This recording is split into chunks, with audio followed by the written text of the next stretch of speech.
Good afternoon, everybody. Today I wanted to talk about the importance of allowing change into your life. It's very important to be consistent and steadfast and dependable, but it's also necessary to adapt and change when the situation arises.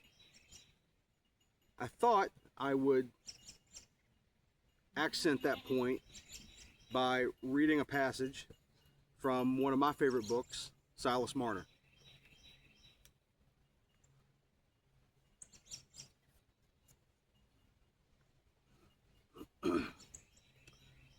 Silas's face showed that sort of transfiguration as he sat in his armchair and looked at Eppie. She had drawn her own chair towards his knees and leaned forward, holding both his hands while she looked up at him. On the table near them, lit by a candle, lay the recovered gold. The old, long-loved gold ranged in orderly heaps, as Silas used to range it in the days when it was his only joy.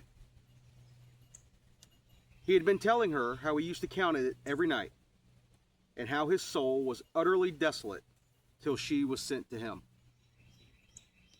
At first, I had a sort of feeling come across me now and then, he was saying in a subdued tone, as if you might be changed into the gold again. For sometimes, turn my head which way I would, I seemed to see the gold, and I thought I should be glad if I could feel it and find it was come back. But that didn't last long. After a bit, I should have thought it was a curse come again. If it had drove you from me, for I'd got to feel the need of your looks and your voice and the touch of your little fingers. You didn't know then, Eppie, but when you were such a little one, you didn't know what your old father Silas felt for you.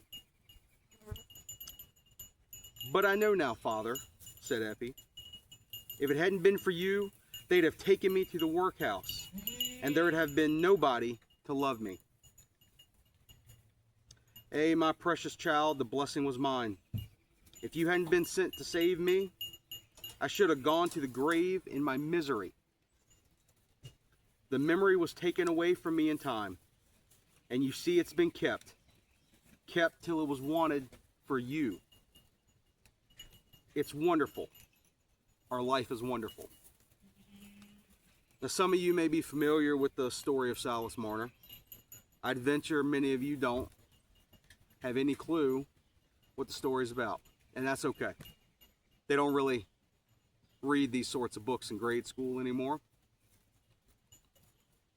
Silas was a miser, and a thief stole his life savings. He was a weaver. And one night, through no fault of his own, he didn't seek it out, it just happened to him.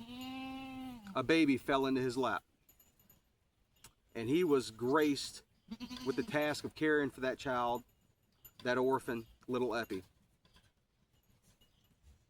And he came to forget the value of the gold, and he learned how important the love of that child was.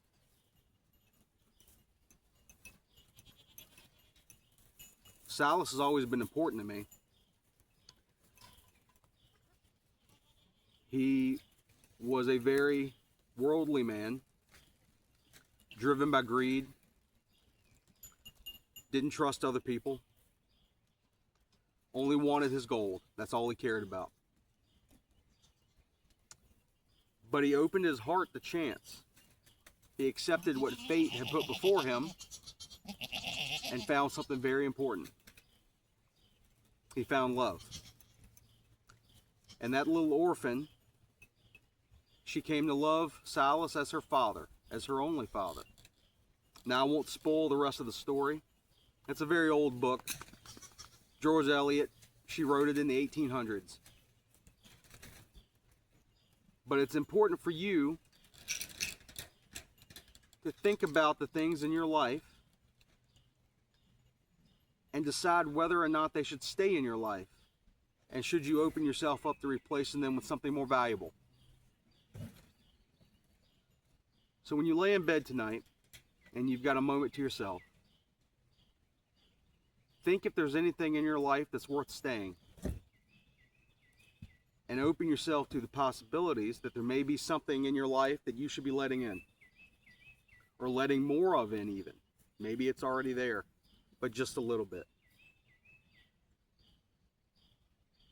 I think allowing ourselves to be open to change is important.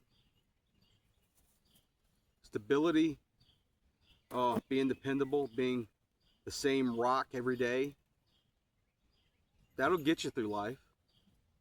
And oftentimes, that's all you need. But sometimes, we have to be like the river and carve a new path. It's not going to be easy. It's going to hurt. You're going to feel terrible because of it.